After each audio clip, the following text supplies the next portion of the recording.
In 1953, when a boy took a girl on a first date, her little brother had to come along. Today, strangers meet on apps and hook up the same night. What happened to courtship in America?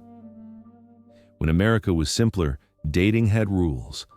A young man couldn't just take a girl out alone. There had to be a chaperone, usually a younger sibling. Protection, accountability, respect. The first kiss might not happen for months. Physical intimacy was for marriage. Courtship was about character and building trust slowly. Today, those rules are gone. People meet strangers through apps. Physical intimacy happens immediately, before knowing values, character, or even last names. This is how American dating went from chaperoned respect to hookup culture.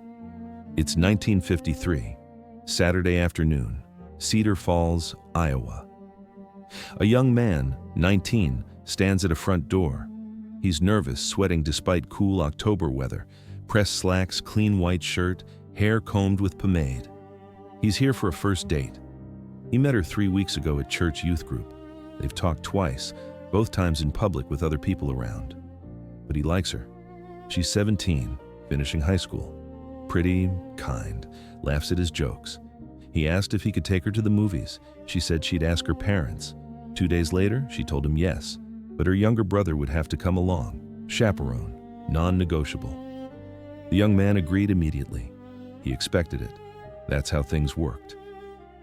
The door opens. Her father stands there. Stern face, looks him up and down. The young man extends his hand. Her father shakes it, firm grip sizing him up. The father invites him inside. The girl appears wearing a modest dress and cardigan. Her mother watches from the living room. The father asks questions. Where's he from? What does his father do? Where does he work? What are his intentions? The young man answers honestly. Works at the hardware store, $42 weekly. Family attends First Methodist, graduated last year. Intentions? Just to see a movie and get to know her better. Honorable. The father nods slowly, then calls upstairs. Her younger brother appears. 13, annoyed. He was reading comics. Now he has to tag along, not optional. But this chaperone system wasn't just about control. There was something it created that's completely missing today. The three leave together. The young man opens the car door. His father's 1949 Ford, borrowed. She sits in front. Her brother climbs in back, slouching, arms crossed. They drive to the Paramount Theater. Tickets are 50 cents each. The young man pays for all three, $1.50, a significant portion of his weekly spending money. Inside, the girl sits between the young man and her brother. Strategic positioning. Her brother makes gagging sounds during romantic scenes. During the movie, the young man reaches over. His hand finds hers. She doesn't pull away. They hold hands. That's it.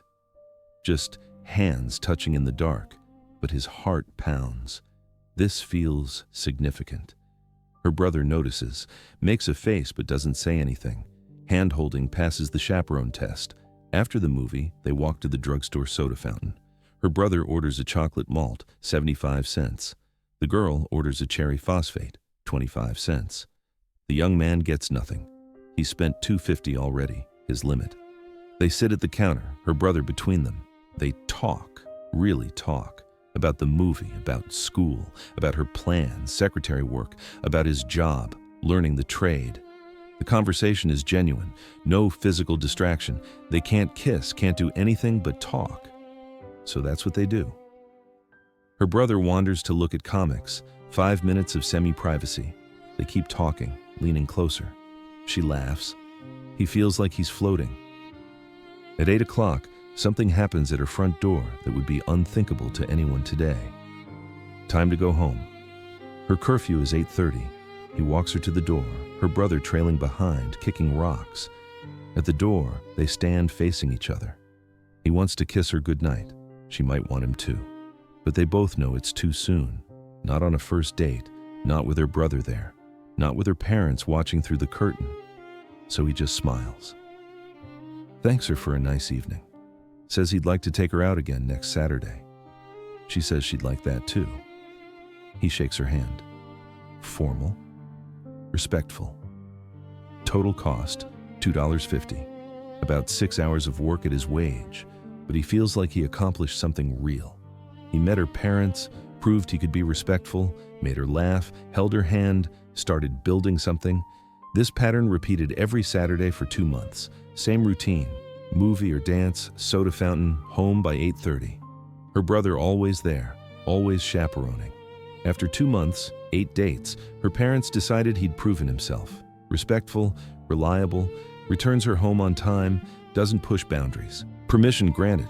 He could take her out without the chaperone. Their first unchaperoned date changed everything. But even then, there were boundaries that built something modern dating is lost. Their first date alone felt like freedom. They went to the movies, sat close, talked without her brother's commentary. After, they walked through the park. He held her hand. They talked about deeper things, faith, family, dreams. After 4 months of courtship, 16 dates, he kissed her for the first time, on her front porch. It felt electric, special, worth waiting for. The waiting built anticipation. The rules created boundaries that made small steps significant. Holding hands meant something. A first kiss was an event. The chaperone system forced them to build friendship first. They couldn't rely on physical attraction alone. They had to actually like each other, enjoy conversation, discover if values and goals aligned. By the time anything physical happened, they knew each other.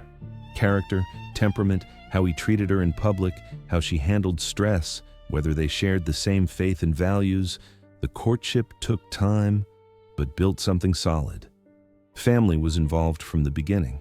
Her parents knew him, watched him. If he'd treated her badly, her father would have known. The community knew too. Small town, everyone knew everyone. Social accountability kept people honest. When they married a year later, the whole community came to the wedding. Their marriage wasn't just between two people. It was woven into the social fabric. But walk into any bar today, and you'd see something that would shock anyone from 1953. Fast forward. 2026, Friday night. Same town, Cedar Falls, Iowa. Everything is different. A young woman, 23, sits at a bar downtown, scrolling her phone, drink in hand. Vodka cranberry, $12. She's been here an hour. Her friends are running late. A man approaches, maybe 26. She's never seen him. He doesn't live here, just here for work, staying at a hotel. He asks if the seat is taken. She says no. He sits, orders a beer. They start talking. Surface-level conversation. Where are you from? What do you do? Small talk. They're both a little drunk. The bar is loud. They lean close to hear. After 20 minutes, he suggests somewhere quieter. His hotel is 2 blocks away. She hesitates for 5 seconds, then agrees. She texts her friends, leaving. They reply, "Get it, girl."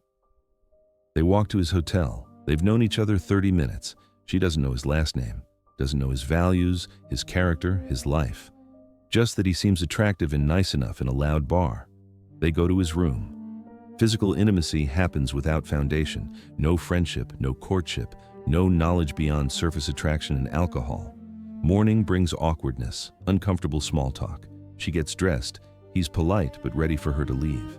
She orders an Uber, $14, leaves. Walking home, she feels empty, confused. This is normal now. This is modern dating. But it doesn't feel right. It feels hollow. But here's what's worse than one meaningless encounter. It's what this pattern does over years. This isn't isolated. It's a pattern. She's done this several times over recent years. Meet someone at a bar or on an app, talk briefly, physical intimacy quickly, then awkwardness, then nothing. No relationships develop. How could they? No foundation. Physical intimacy before emotional connection, before trust, before friendship, before knowing if values align. She's tried dating apps, Tinder, Hinge, Bumble. Swipe through faces like a catalog, match, chat briefly. Hey, what's up? Shallow exchanges going nowhere. Sometimes they meet for drinks, sometimes it leads to more. But even with physical attraction, there's rarely emotional connection. Her parents don't know she dates like this. They live 2 hours away. Her life is separate from family. No accountability, no one watching, no chaperones. If she brought someone home, it would mean serious relationship. But she hasn't had one in 3 years. Just casual encounters leaving her lonelier than being alone. She wants something real. Like her grandparents. They courted for a year, married young, stayed together 53 years. But she doesn't know how to build that. The rules that made courtship work don't exist. The men she meets aren't looking for courtship either.